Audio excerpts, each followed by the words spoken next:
대통령이 해외에 방문하는데 야당 의원이 함께 가는 일이 쉽지는 않습니다.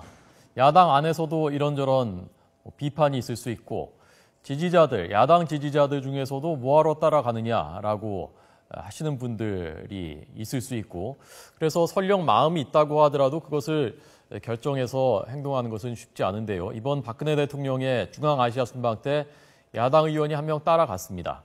그것도 전태일 열사의 동생인 전순옥 의원이어서 더 화제가 됐습니다. 오늘 저희가 전순옥 의원을 초대했습니다. 어서 오십시오. 안녕하세요. 여독은 좀 풀리셨습니까? 아직 좀 못 풀렸습니다. 예. 돌아오자마자 또 당에서 여러 가지 막 일이 또 해야 될 게 많아가지고요. 그러셨군요. 네. 일정 자체가 좀 빡빡하고 힘들던가요? 일정이 너무너무 타이트했고요. 네. 그리고 날씨가 또 40도 넘었고요. 40도가 넘어요? 네. 아, 그렇군요. 그리고 바깥에서 뭐 행사도 있었고요. 예. 그리고 하여튼 일정이 예. 뭐 여유 없이 짜여져 있어서 너무 네. 빠듯하게 좀 그런 일정이었습니다. 예. 중앙아시아 세 개 나라 돌고 오신 거죠? 네. 야당 의원이 같이 가신다는 게 쉽지 않은 결정인데 어떻게 그걸 결심하셨습니까? 뭐 개인적으로는 쉽지는 않는 일이죠. 예. 그러나 이제 우리 그 새정치민주연합이 결정을 한 거고 또 새정치민주연합이 이제는 대통령에게 그동안에 좀 소통 좀 하십시오 하고 참 요구가 많았죠. 네네. 소통을 안 하기 때문에. 예. 그런데 이제 소통을 계속 하라고 하면서 그냥 있을 수만은 없는 상황이 됐습니다. 네. 왜냐하면은 세월호라는 정말 우리나라에 큰 비극이 있었죠. 그래서 그런 거를 통해서 많은 이제 국민들이 예. 변화하지 않으면 안 된다라는 그런 거. 그리고 우리가 많은 그 학생들 또 국민들이 300여 명이 그냥 이렇게 배가 수장되는 걸 다 보고만 있었지 않습니까? 예. 근데 그런 것들이 우리가 소통을 하고 좀 더 우리가 긴밀하게 움직였다면은 정치권에서 정부와 같이 그랬다 하면은 그렇게 많은 사람들이 죽어가는 거를 그냥 눈 뜨고 보고만 있었지는 않을 거라는 생각을 하고 네. 앞으로도 그런 일을 막기 위해서는 소통을 하면서 해야 된다. 그러려고 그러면은 야당이 먼저 대통령에게 소통하기를 기다리는 게 아니라 소통할 수 있도록 우리 야당이 만들어낼 수도 있는 거 아닌가. 그래서 예. 먼저 손을 내밀고 네. 저는 그 결정에 따라서 그 야당의 한 의원으로서 갔습니다. 예. 그러니까 청와대가 먼저 어떤 요청을 한 겁니까? 아니면 그 야당에서 먼저 우리가 같이 가겠다고 한 겁니까? 뭐 청와대는 대통령이 해외 순방하실 때마다 네. 야당에 이게 요청을 하시는 걸로 알고 있었어요. 이번에는 전 의원님을 찍어서 같이 가자고 한 건가요? 아니면 야당에서 추천을 한 뭐 건가요? 그거는 아닌 것 같고요. 네. 우리 야당에서 우리 원내대표와 이제 김한길 대표가 예. 저를 이제 찍은 것 같습니다. 내부에서. 네, 내부에서 그래서 찍히셨군요. 내부에서 찍혀서 제가 네. 가게 됐습니다. 그래서 그 소통을 위해서 다녀오셨는데 네. 다녀오시고 나니까 잘했구나 싶으십니까? 어떻습니까? 저는 뭐 그 경험으로나 이런 거를 봤을 때 예. 뭐 잘했다라는 생각을 하는데 제가 뭐 크게 만족을 하기보다는 네. 국민들의 반응이 그래도 제가 가 있을 때도 그렇고 돌아왔을 때도 그렇고 국민들이 이제 야당이 소통을 하려고 하는구나. 네. 이제 그런 거에서 잘 갔다 왔다. 좀 그런 모습을 좀 계속 보여줘라. 이게 이제 국민들의 요구가 아닌가 싶어요. 그래서 우리는 항상 국민의 눈높이에서 네. 국민이 원하는 걸 해야지 내가 원하는 건 할 수 없지 않습니까? 예. 그래서 저는 그런 철학을 갖고 하기 때문에 네. 국민이 원하는 거라면 다수의 국민이 예. 원하는 거라면은 저의 어떤 개인적인 욕구나 이런 것들은 좀 포기를 하고 희생을 하더라도 정치인으로서 국민들을 대변하는 입장에서는 국민이 원하는 걸 하는 게 맞다. 예. 네, 초선 의원이신데 정말 정치인이 다 되셨네요. 좋은 의미에서요. 네. 예. 잘하셨습니다. 네. 그럼 주위에서 그렇게 다들 잘 하셨습니다라고 주위에서도 다들 얘기를 하던가요? 네. 그리고 문자도 많이 오고 전화도 그렇군요. 오고 예. 잘하셨다. 예. 그게 국민이 원하는 게 아니냐. 네, 네. 너무 싸움만 하고 모든 거를 그렇게 국민들이 볼 때는 여야가 그리고 정부와 싸움만 하고 갈등만 일으키는 네. 그러다가 그러니까 국민이 죽어도 당신들은 관심 없는 거 아니냐. 당신들의 어떤 이익에 관계에 대해서 싸우는 거 아니냐. 네. 그런데 뭐 우리가 이렇게 국민이 많이 죽고 안전에 노출돼도 안전이 전혀 없는 상태에서 국민들이 위험에 노출돼도 네. 보호해줄 수 있는 사람이 없는 거 아니냐. 이제 그런 요구들이 있는 거 아닙니까, 지금은. 근데 실제로 우리가 돌아보면은 예. 그런 말에 우리가 반성을 많이 해야 되고 네. 또 그런 면에 우리가 되돌아보면서 다시 한번 생각해야 되는 그런 네. 시점이라고 생각을 합니다. 예. 반면에 뭐 야당 동료 의원들이나 또는 야당 지지자들 중에는 아니, 거기 뭐하러 가셨냐고 그런 분들은 없던가요? 뭐 그런 뭐 여러 가지 의견들이 있을 수 있으니까 네. 그런 분도 있죠. 예. 네. 그럼 뭐라고 하셨습니까? 그래서 뭐 그런 분들도 말씀. 예, 그렇지만 뭐 저는 똑같은 그런 얘기를 했고 내 개인의 전순옥이 아니다.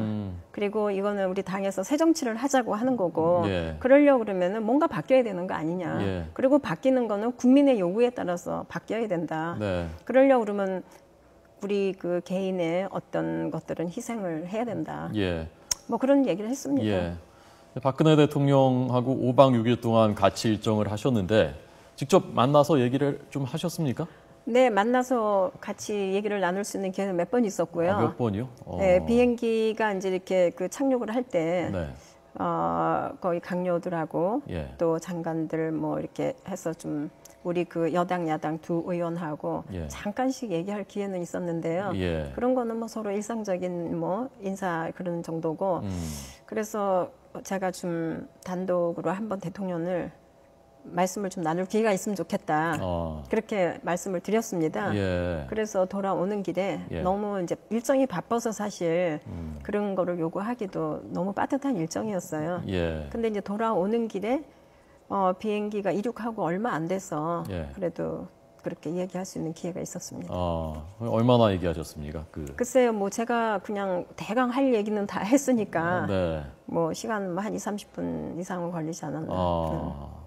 저도 과거에 청와대 취재를 했었지만 대통령과 글쎄요. 한 30분을 대화하는 것은 굉장히 그 쉽지 않은 일인데요. 그 30분 동안 어떤 얘기가 오갔습니까? 뭐 제가 그동안에 대통령께서 저는 이제 제가 대통령께서 기회를 같이 우리가 만들면은 대화를 할 때 하고 싶은 얘기는 예. 대통령께서 보지 못한 사회에 이런 경험하지 못하고 듣지 못하고 이런 경험하지 못한 거가 많이 있을 거라고 생각합니다. 예. 그분이 살아오신 길은 우리하고 전혀 다르죠. 예. 일반 국민들의 서민들의 삶이나 일반 국민 삶하고도 틀리기 때문에 네.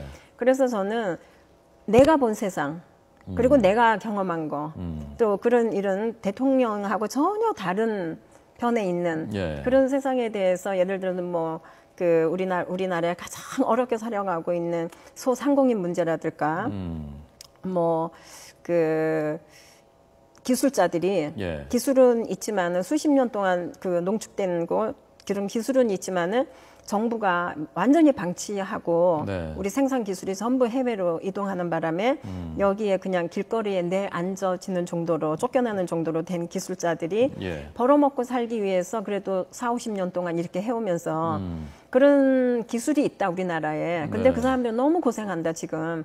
지금도 뭐 12시간, 13시간 일을 해야 되고 토요일도 일을 해야 되고 근데 기술은 세계적으로 뛰어나다. 그런 말씀을 좀 드리고 네. 그래서 정부에서 이런 분들을 좀 자기 기술을 갖고 자긍심을 가지고 스스로 살아갈 수 있는 환경은 정부가 좀 만들어줘야 되는 게 아닌가. 네. 이제 그런 말씀도 드렸고. 예. 그랬더니 좀 공감을 표시하던가요? 네. 그래서 공감을 많이 표시하셨고요. 예. 그래서 그런 기술들을 다 이렇게 하나서 모아내서 새로운 가치로 우리가 만들어내는 게 창조경제라는 말씀도 하셨고요. 예. 이제 그런 공감대가 있으셨고. 그래서 분위기가 괜찮았습니까? 30분 네, 네. 동안에 부드러웠습니까? 네, 부드러웠습니다. 다. 예. 뭐 저기 토론하시듯이 하신 거 아닌가요? 이렇게 저기 쟁점 토론하시듯이 하신 거 아닌가요? 그래서 이제 제가 말씀드리는 거에 대해서 뭐 이렇게 받아서 또 네. 대응 이렇게 응답도 하시고 또 거기에 의견도 내놓으시고 이런 거 하셨고요. 네. 그리고 저도 이제 그래서 그런 것들을 좀 더 잘해야 되고 그리고 우리나라에 지금 가장 어려운 문제 하나가 예. 노사 문제인 것 같다. 풀리지 않는 문제가 그리고 노동 문제고 근데 우리가 제2의 한강 그리고 창조 경제를 성공시키려면은 어떤 그 지금 규제 완화나 이런 것들만 통해서 대기업만 지원하고 이런 게 아니라 예. 좀 이런 밑바닥에서 기술을 갖고 살아있는 이런 사람들 지원하는 거. 네. 그리고 또 하나는 노사가 예. 정말 이제 파트너십을 구축할 때다. 그래서 새로운 노사 관계를 이제 우리는 뉴 패러다임을 좀 만들 때다. 네. 그렇게 되면은 모든 국민이 배제되는 사람도 없고 또 누가 독식하는 사람도 없고 우리가 다 함께 협력해서 함께 참여했을 때 네. 경제 성장도 할 수 있고 그렇다. 이제 그랬더니 그거 저도 생각을 했습니다. 했는데 세월호가 이제 터지는 바람에 못했습니다. 그렇게 또 말씀하시더라고요. 그래서 그런 건 네. 앞으로 해야 된다. 예. 그렇게 말씀을 하시고 이렇게 소통하러 가신 거고 그래서 만나신 거지 않습니까? 네네네. 만나 보니까 네. 소통할 수 있는 분이다, 이 대통령이. 그렇게 생각하셨습니까? 어땠습니까? 그럼 느낌이? 대통령도 저는 그냥 예. 사람이라고 생각하고요. 네. 그리고 대통령이 살아온 길이 다르기 때문에 한쪽 말만 듣고 예. 있기 때문에 소통이 좀 부재한 거 아닙니까? 예. 그래서 상대방의 자기를 비판하는 세력이나 상대방의 얘기를 좀 들었을 때는 소통할 수 있다고 생각하고요. 저는 그래서 대통령께서 그러한 그런 양대 노총이나 또 반대 또 이렇게 항상 사회적으로 갈등을 일으키는 그런 이제 갈등 관계로 있는 그런 사람들을 좀 다 초청을 해서 예. 다 경청하시고 네. 대토론을 한번 하시면은 예. 규제 완화 하기 위해서 7시간 대토론 했지 않습니까? 그런 것처럼 토론 한번 하시면은 예. 정말 대통령께서 어려운 문제를 거기서 답을 찾으실 수 있다. 이제 그런 말씀에 동의도 하셨고요. 예. 그리고 제가 이제 정말 소통에 있어서는 국민 대통합 그리고 국민 행복한 대한민국을 만들겠다고 하셨기 때문에 그러면은 그런 거는 경제 성장을 해서 우리가 국민들에게 조금만 기다려라. 예. 내가 빨리 경제 성장을 해서 여러분들을 좀 더 잘 살게 해주겠다. 이것보다는 예. 소통을 통해서 우리가 어떤 미래를 바라보고 있는지 같이 네. 국민과 정부가 어떤 미래를 같이 만들어 가는지 그런 희망과 비전을 보여준다면은 네. 나중에 돈 벌어서 주는 것보다는 잘 예. 살게 해주는 것보다는 지금 이 가정이 같이 행복할 수 있다. 예. 저는 이제 그런 말씀을 드렸고 예. 그거는 박근혜 대통령께서만이 그게 가능할 거다. 그리고 거기에 아주 적임자시지 않냐. 예. 그리고 그거를 또 해야 될 어쩌면 의무도 있으신 거고. 예. 뭐 그런 말씀을 드려서 예. 막 웃으시면서 네. 하시더라고요. 대통령께 하신 그 말씀을 자세하게 제가 이렇게 그대로 듣고 있으니까 마치 네. 제가 대통령이 된 것처럼 생생하게 그래요? 느껴집니다. 네. 여행 같이 하면 사람이 친해진다고 하지 않습니까? 네. 연배도 뭐 크게 많이 차이는 안 네, 날 그렇죠. 것 같고요. 좀 친해지셨습니까, 대통령하고? 뭐 전에는 이런 이런 게 문제 전혀 없었기 때문에 네. 그랬지만은 그래도 몇 번 이렇게 얘기하고 또 한 2, 30분이라도 같이 이렇게 얘기를 하면서 예. 누구나가 다 대화를 할 수 있는 사람이다.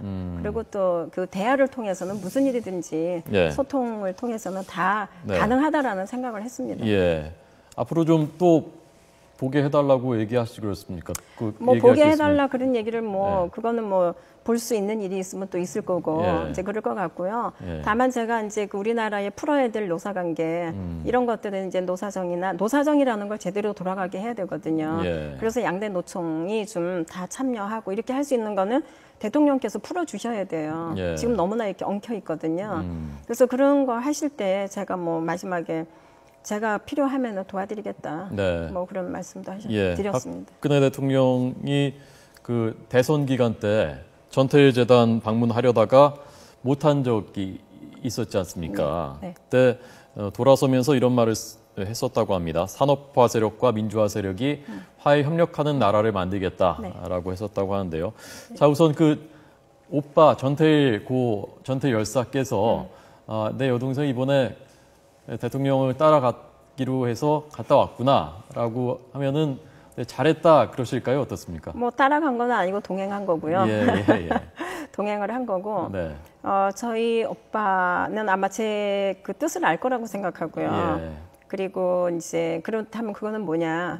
그거는 이제 어떻게든지 우리가 소통을 할 수 있는 길을 열어야 되고 누군가가 그리고 제가 부탁한 거는 이제 이런 우리나라에 엉켜 있는 문제, 네. 풀리지 않는 이런 전체 노사관계 이런 문제를 풀어서 소외계층이나 정말 기술자로서의 살아가기 힘든 이런 사람들을 좀 위해서 정부가 좀 뭐 제도를 만들든지 지원을 하든지 이런 것들을 관심을 가지도록 하는 거 예. 그런 거에는 저희 오빠도 관심을 가질 것 같고요. 네, 그리고 네. 저희 오빠가 항상 생각을 했던 거는 예. 어느 사회가 어떤 그룹이 이렇게 덩어리로서의 많은 걸 누리고 예. 부스러기는 네. 항상 소외되면서 예. 그 힘들게 살아가는 이런 사회가 그러니까 다 같이 이렇게 융화되는 사회를 원했거든요. 네. 그렇다 그러면은 그런 첫 발걸음으로 예. 이렇게 좀 생각을 하지 않을까. 예. 제 뜻을 충분히 알 것 같습니다, 저희 예. 오빠. 만약에 그 대통령께서 다시 한번 좀 방문하고 싶다 재단에 그런다면 네. 어떻게 할 수 있습니까? 뭐 그거는 대통령께서 제가 그런 말씀 드렸어요. 그 2012년도에 네. 그 창신동 전태일 재단에 오셨을 때 예, 예. 그렇게 여러 가지를 좀 그런 일이 있었던 것은 유감스럽게 생각한다. 네. 그러나 우리나라의 대통령께서 국민 대통합을 예. 앞으로 좀 만들어 가시면서 네. 뭐 전태일 재단에도 방문해 주시면은 뭐 그때는 좋은 관계로 예. 되지 않겠느냐. 되게 예. 웃으시더라고요. 네. 마지막으로요. 이번 순방 기간 동안에 좀 바깥에 알려지지 않은 뭐 일화라든가 좀 의원님만 듣거나 보신 얘기 그런 게 있으면 소개를 한 자락 마지막으로 해주시죠. 그래서 저는 저만 아는 얘기를 공개를 해야 되는데. 네, 이제 국민이 다 아는 얘기가 되는 거죠, 이제. 아니 근데 참 그 여성이잖아요. 네. 여성이시고 그리고 이렇게 항상 이렇게 보면은 근엄하게만 보이고 굉장히 그렇게 좀 거리가 멀어 보이잖아요. 네. 근데 이제 그 국무위원들하고 비행기에서 이렇게 쭉 앉아서 얘기를 하실 때 어떤 얘기를 하고 이렇게 좀 어떤 얘기가 나오니까 손으로 이렇게 치면서 막 웃으시더라고요. 그래서 뭐 그 중년 여인은 여인이구나. 다 다를 바는 없구나. 예. 알겠습니다. 아마 다수 국민들이 잘하셨다고 했다고 하는데 저도 그 다수 국민의 한 사람으로서 참 잘 다녀오셨다라고 말씀을 드리고 싶습니다. 앞으로 다음에 또 기회 만들어서 모시겠습니다. 고맙습니다, 네. 의원님. 감사합니다.